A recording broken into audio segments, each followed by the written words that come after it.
Non, c'est négatif. Ça serait négatif, mais ça serait déprimant s'il n'y avait pas le fait de donner un sens à sa vie. C'est tout, c'est une constatation. Oui, mais comme il ne trouve pas. Alors, qui trouve ça? Est-ce qu'il y a des personnages positifs alors dans ce roman? Est-ce que vous avez demandé? Je n'ai pas compris. Est-ce qu'il y a, puisque vous avez employé ce vocabulaire, ce récit est négatif? Bon, l'homme est en face d'une nature qu'il ne comprend pas, devant une existence injustifiée, et il doit se débrouiller seul, sans... bon. Alors, est-ce qu'il y a des personnages ou des épisodes positifs dans le roman? Ben, à la fin, oui, il donne un sens à sa vie en écrivant. Ouais. Il cherche, c'est lui qui donne un sens à sa vie. Ouais. Hein, L'écriture est une justification, la justification qu'il choisit. Il n'attend pas. L'écriture... Est-ce que c'est une justification? C'est une occupation, on ne sait pas faire autre chose. Oui. Oui, mais en même temps, il donne... Ça n'est pas une justification. C'est une justification par rapport à lui-même, c'est relatif, ce n'est pas un absolu. Enfin, la littérature, pas plus que peut-être de façon différente. Quel est l'autre exemple? Alors l'autre moyen, l'autre issue à cette existence qui nous est donnée pour rien. L'autodidacte qui cherche à amasser des connaissances par rapport à la justice. Il cherche, c'est aussi à mon sens. L'autodidacte n'est pas très intelligent, n'est pas très critique, il n'a pas beaucoup réfléchi. Il essaie apprend tous ses livres, il est émerveillé, il n'a jamais entendu ces choses-là, il n'a pas été à l'école, enfin ce qu'on peut imaginer, ce qu'on veut de l'autodidacte. Il n'a pas l'esprit aussi ouvert, aussi curieux, aussi critique que Roquentin. Donc l'exemple de l'autodidacte n'est pas bon. Dans le livre, il est il porte un masque ou il porte un bandeau sur les yeux. Dans le sens de pourquoi je l'ai mis la dernière fois dans le même cours, c'est une catégorie un peu artificielle qui tient au chronomètre. Bon, la semaine dernière, nous avons parlé des salauds et de l'autodidacte. Ce faisant, je mettais l'autodidacte un peu du côté des salauds, c'est-à-dire des gens qui préfèrent ne pas savoir, hein, qui sont très contents de leur ignorance et qui... non, il n'est pas content de son ignorance puisqu'il va justement dans une bibliothèque. Il apprend d'une façon... Oui, mais qu'apprend-il? Il apprend, mes amis, ce sont tous les hommes. Mais les connaissez-vous? Oh non, je les vois de loin. Il est seul. Il a peur des hommes, en fait. Il sait la doctrine des socialistes, c'est l'amitié entre les hommes. Il l'adopte sans la critiquer. Il se met un bandeau sur les yeux. D'une certaine manière, il n'est pas honnête. Il est de mauvaise foi. Car la mauvaise foi, c'est de ne pas voir ce qu'on est, ne pas voir sa vérité. Le contraire de la mauvaise foi, c'est l'authenticité. Et tout ce que je cherche dans Sartre, dans tous ses livres, c'est ce problème de l'authenticité. Est-ce qu'il est lui-même aussi invente? Dans Huis clos, vous l'avez revu l'autre soir? Non, sur la télévision. Ça gagne beaucoup à être...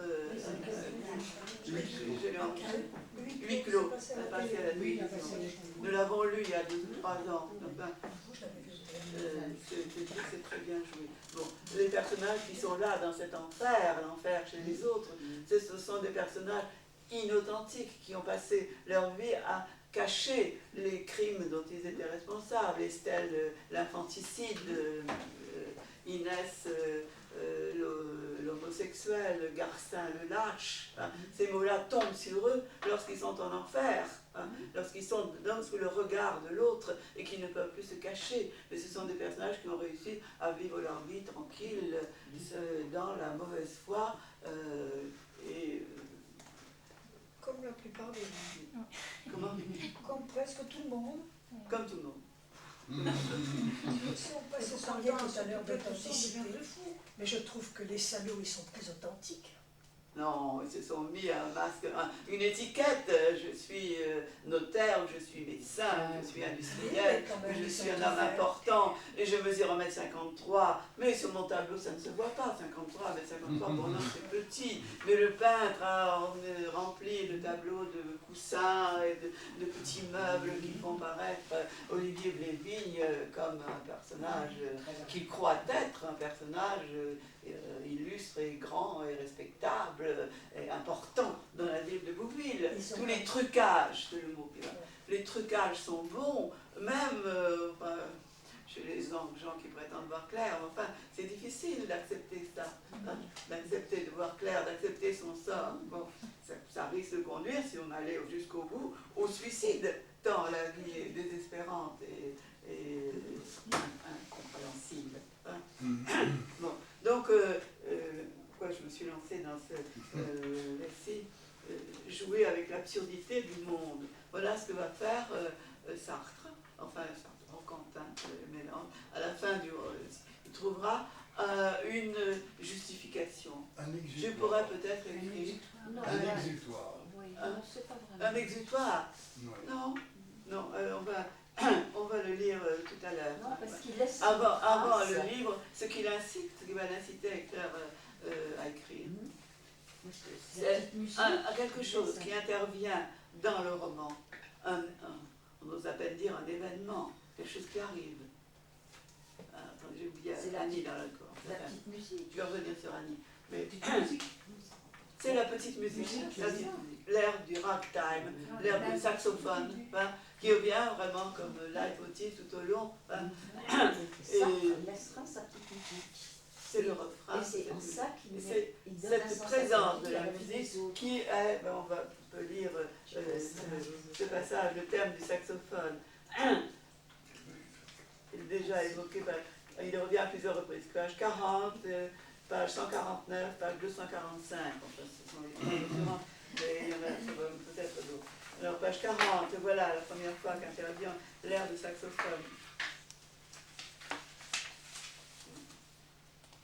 Tout à l'heure, c'est un vieux ragtime, tant pis je le dis parce que c'est plus facile que vous avez la parole, plus facile pour trouver le texte. Madeleine tourne la manivelle du phonographe. C'est un vieux ragtime avec refrain chanté, deuxième paragraphe. Je l'ai entendu siffler en 1917 par des soldats américains dans les rues de La Rochelle. Il doit dater d'avant-guerre, mais l'enregistrement est beaucoup plus récent. Tout de même, c'est le plus vieux disque de la collection, un disque pâté pour aiguille à saphir. Tout à l'heure viendra le refrain. C'est lui surtout que j'aime, et la manière abrupte dont il se jette en avant, comme une falaise contre la mer. Pour l'instant, c'est le jazz qui joue. Il n'y a pas de mélodie, juste des notes, une myriade de petites secousses. Elles ne connaissent pas de repos, un ordre inflexible les fait naître et les détruit, sans leur laisser jamais le loisir de se reprendre, d'exister pour soi. Elles courent, elles se pressent, elles se frappent au passage d'un coup sec et s'anéantissent.